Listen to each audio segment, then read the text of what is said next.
Welcome back, everyone. Today, we're diving into a case study that every health data scientist needs to know: the COVID-19 pandemic. Imagine you're trying to build a global data pipeline while millions of people are already getting sick. We call this building the plane while flying it. During the pandemic, we faced a needs triangle where we could usually only pick two out of three. And those three were speed, accuracy, and privacy. If we wanted speed and accuracy, we would be compromising on the privacy. And if we were looking out for the privacy, we had to see that our research data was becoming very precise. Moving on, we have the core dilemma, the two triangles that I explained: the surveillance, the public trust, and the research. We could only pick two of them. We were not being able to go for three of them. And then moving on to the crisis, the basic crisis we were facing were a digital Tower of Babel. That's what we call it. There were two types of failures we were looking up to. First was is syntactic, and the other was semantic. So let's look into the first one. The first one was, this was when the computers can't talk because the files are in different formats. Like, trying to plug a USB in an HDMI port, that won't work, right? So it was all in different languages, it was all in different codes. Just like the files we know about, the JSON files, the XML files, and the PDFs, they're all different. They all work on different formats. The other failure that we were looking up to was semantic, and that was basically disagreement on the meaning.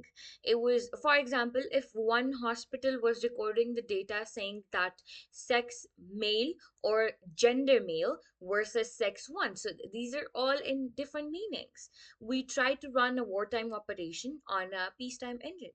So that wasn't working. In 2020, even advanced hospitals were sending daily infection counts to the government via fax machines. Then data scientists like you guys had to manually retype that into in Excel engine, right?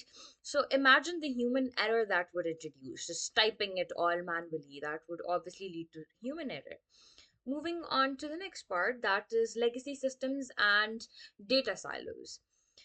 Okay, we would be looking up to it, and that is the walled garden problem. The walled garden problem, what was it? EHR systems, the Epic Center. They basically were designed to keep your data in for billing and not share data out for the public. It was the thing I explained, that in 2020 what we did was that people were faxing the data to the government. This is how it worked. And this was bringing these silos was like solving a jigsaw puzzle where every piece is locked in a different safe. So it wasn't really working out for the people. Then we have standardization, the dictionary problem. We have three things that we're going to discuss here. Without standardized metadata, comparing international data becomes statistically invalid because obviously you need to standardize it, you need to normalize it. What is COVID? We have to understand that, right? So that we all could work on the same page. The definition A was died from COVID. That is direct respiratory failure caused by the virus. That is like that XYZ person died from COVID, okay? And the definition B we were looking up, died with COVID. A patient has a heart attack but also happened to test positive for the COVID. So the COVID wasn't the reason to the death of the patient, it was the heart attack, but that patient was diagnosed with COVID as well. And moving on to the definition C, that is excess morality, which is looking at the total statistical deviation from the historical averages. All right. So, without knowing which definition was used, the big data we were collecting was just big noise. It wasn't of any use to us. So, just to understand that, we had to come up to one definition. Moving on to the next part. Um,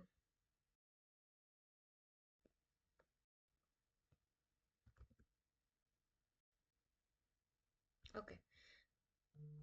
So, the next part is The denominator problem and selection bias. We were facing that as well. That early models we had, they predicted the morality rates from 5 to 10%.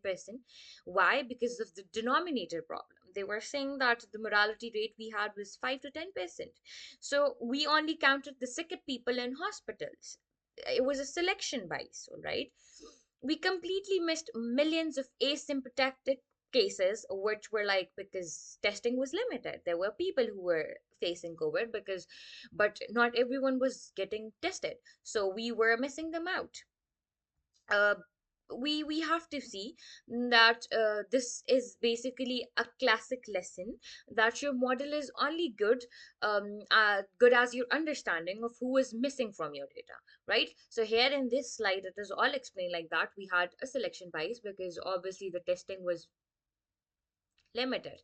Then we had asymptomatic cases which were completely missed from the early data, and then we had impact, which is early model predicted that we only had 5 to 10% of the morality. I hope you guys are getting what I'm trying to say. Then we had the privacy paradox, contact tracing apps. We had a centralized model, the government servers like France and UK early. Data basically goes into a government server. It's great for the epidemiologists who are going to track the clusters, the high utility of it.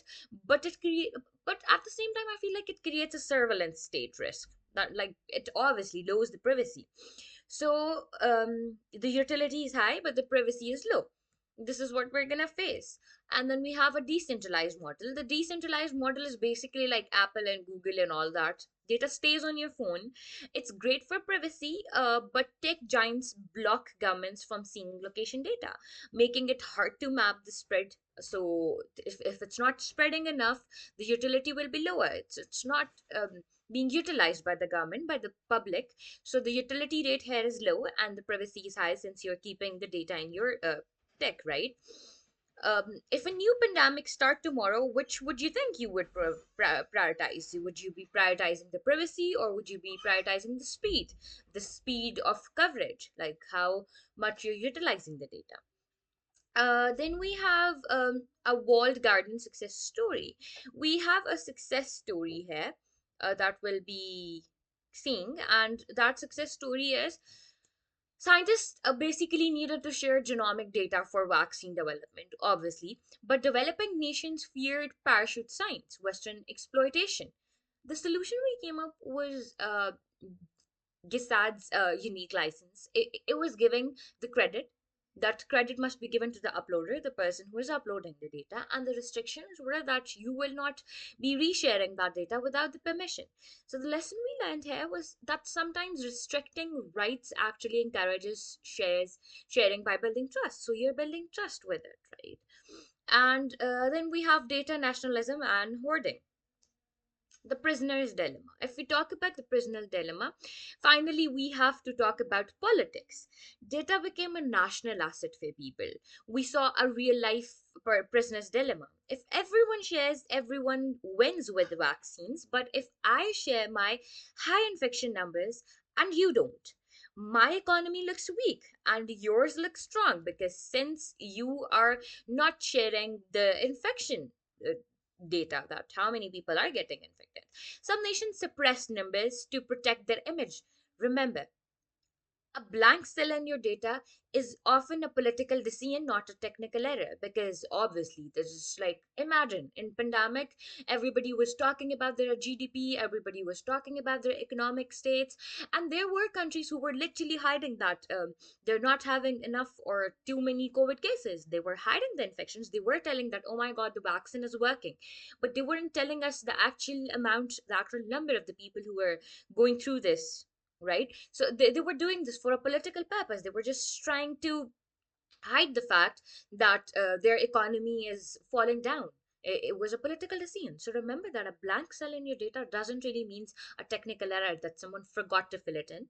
It sometimes is the political thing that is going on. So we have the lessons for the future. First is the FAIR principles, that data must be the fair, FAIR. These are four things we need to remember: that your data must be findable, it must be accessible, it must be interoperable, and then it must be reusable. And then we have built pipelines in peacetime. So we need always on surveillance systems like weather forecasting. So we aren't scrambling during the next crisis. We should be pre updated about it. And then we have metadata matters. To be honest, the metadata is a king, right? Always define your matrices before you run your regression. That is how it works. So big data is just a big noise if you're not giving it a context. And I feel like that is it. I'll be ending this lecture here. I hope it is all clear to you guys. See you in the next session where we will might be looking to another topic. Thank you so much.